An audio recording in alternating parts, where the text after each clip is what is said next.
Emiratos Árabes Unidos abandonará este viernes 1 de mayo la Organización de Países Exportadores de Petróleo OPEP y la OPEP Plus, según Emiratos, para proteger su interés nacional.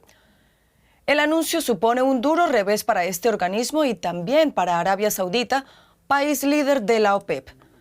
La decisión de Emiratos se produce en un contexto de volatilidad geopolítica derivada de las perturbaciones en el Golfo Pérsico y también en el Estrecho de Hormuz, que afectan a la oferta de petróleo. Con su salida de la OPEP, Emiratos Árabes Unidos ya no deberá cumplir con las cuotas de producción impuestas por el grupo. Bienvenidos a Actualidad en Análisis. Hoy les saluda Carol Guerrero desde Berlín y valoramos este anuncio de Emiratos Árabes Unidos de abandonar la OPEP con nuestro colega, el economista Ezequiel Daray, a quien saludamos a esta hora. Ezequiel, gracias por estar con nosotros. Y para empezar, te quisiera pedir que nos hables un poco más a fondo de este organismo. ¿Qué es la OPEP y la OPEP Plus y cómo funciona este grupo?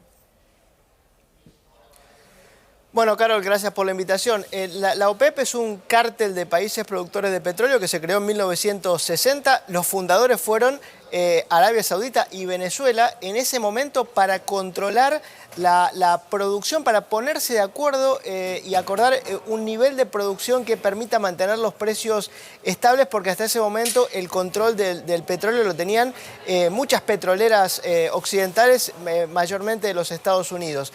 Bueno, esto ha ido cambiando, se han ido agregando países en el tiempo. Entró, por ejemplo, Emiratos Árabes Unidos y después se transformó en la OPEP Plus en el año, creo que fue 2016, con algunos aliados que entraron a esta alianza, como por ejemplo Rusia, Kazajistán, y han ido perdiendo importancia o peso político en el tiempo, porque cuando se creó, los países de la OPEP representaban el 80% de la producción y en la época de la crisis del petróleo, en la década del 70, 1973, el petróleo era un recurso mucho más crítico para la economía que lo que es hoy, que lo sigue siendo el principal recurso, pero hay energías alternativas que han hecho que pierda un poco de importancia relativa. Hoy la OPEP representa algo menos del 50% de la producción de petróleo del mundo, pero entre el 70 y el 80% de las reservas del mundo. Sigue siendo un cártel importante, pero bueno, claramente que a partir de esto cambia bastante la configuración. Bueno, a propósito de ese cambio que mencionas, Ezequiel, ¿qué consecuencias entonces puede tener para la OPEP la salida de Emiratos Árabes Unidos en un momento en el que el Estrecho de Hormuz continúa cerrado? Bueno, muy importante, no tan importante, no es que a partir de ahora, del 1 de mayo, va a cambiar radicalmente el mercado del petróleo, porque estos son procesos a largo plazo. Pero ¿qué representaba Emiratos Árabes para la OPEP? Bueno, una producción de 3,5 millones de barriles diarios, frenada, cuotificada, era la cuota que le pedían, porque lo que hacen realmente los países de la OPEP es limitar a una cuota de producción diaria para que los precios se mantengan elevados, porque son países que son mayormente exportadores de petróleo y a los que les favorece y están obteniendo ganancias extraordinarias con precios elevados, precios por encima de los $100 como tenemos hoy.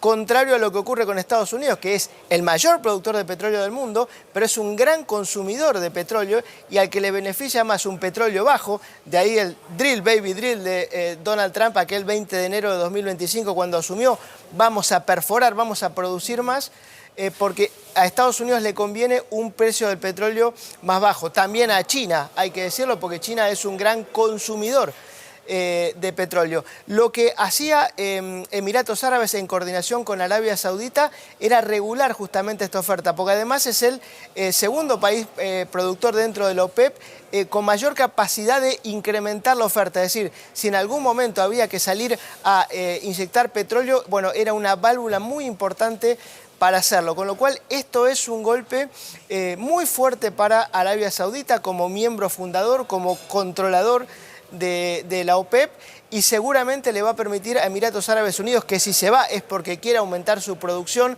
porque están promoviendo inversiones en muchos de los Emiratos, porque tienen muchas inversiones de Occidente y porque están de acuerdo con Donald Trump. Este es un gol de media cancha de Estados Unidos y ya vamos a ver las consecuencias.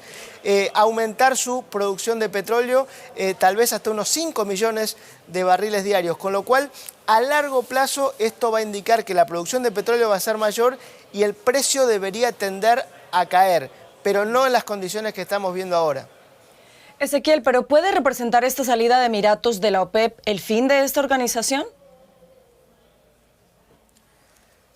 Eso es difícil de decir, pero un debilitamiento muy importante seguro, porque como te decía, es un socio muy importante. Veremos que yo creo que la OPEP se va a tener que reunir en breve, en los próximos días, para tomar alguna decisión. Y atención, porque hay algo que puede ocurrir en el corto plazo. Te decía, uno de los miembros fundadores es Venezuela.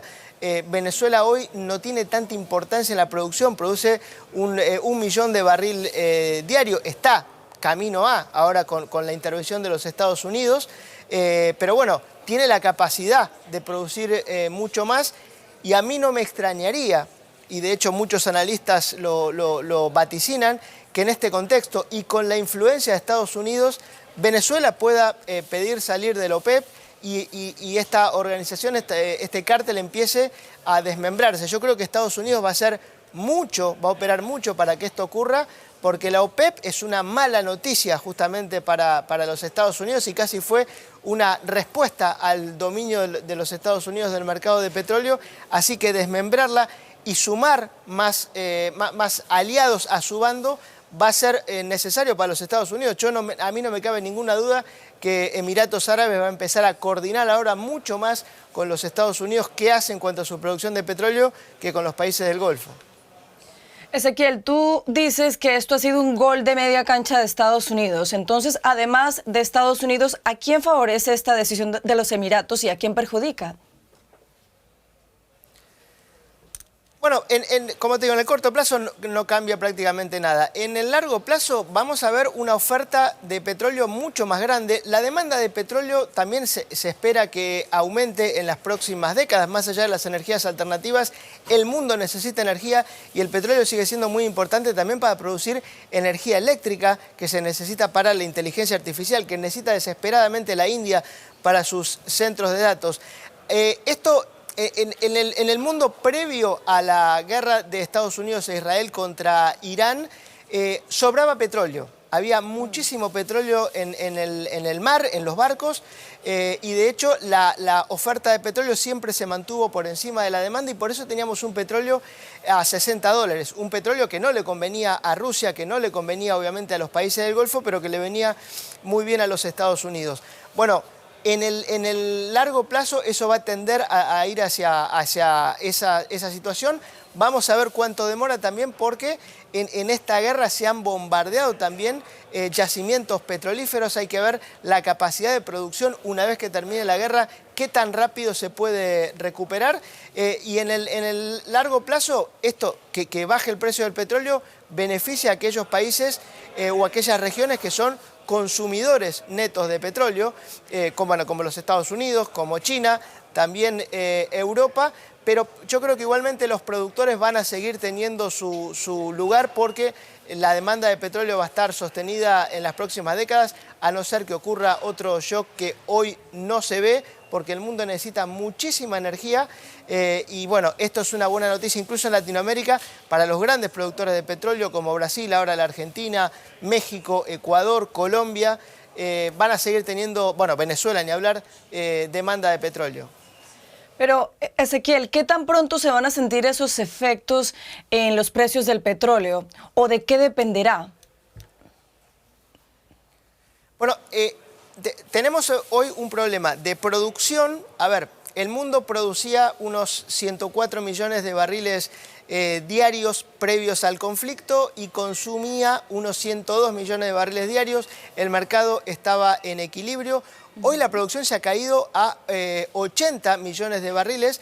Por eso es que ha pegado un salto el petróleo, ha hecho un shock que en cuanto la producción se pueda normalizar seguramente volverá a estabilizarse.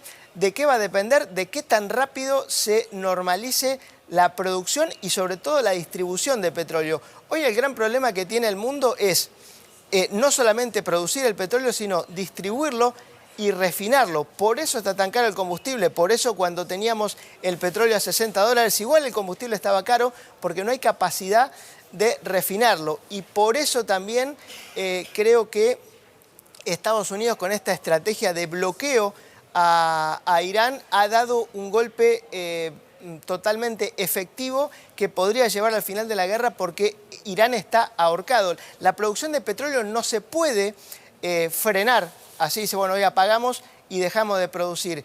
Y lo que está haciendo Estados Unidos es bloquearle las zonas de almacenamiento en la isla de Har.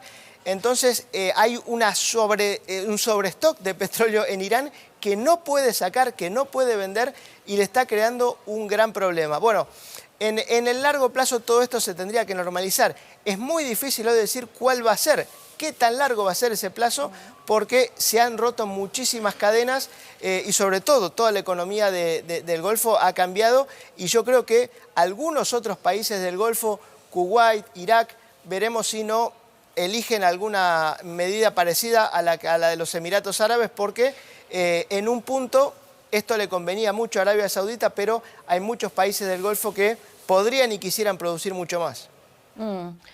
Pues ya veremos, Ezequiel, qué consecuencias trae esta decisión tomada por Emiratos Árabes Unidos. Ezequiel Daray, gracias por este análisis.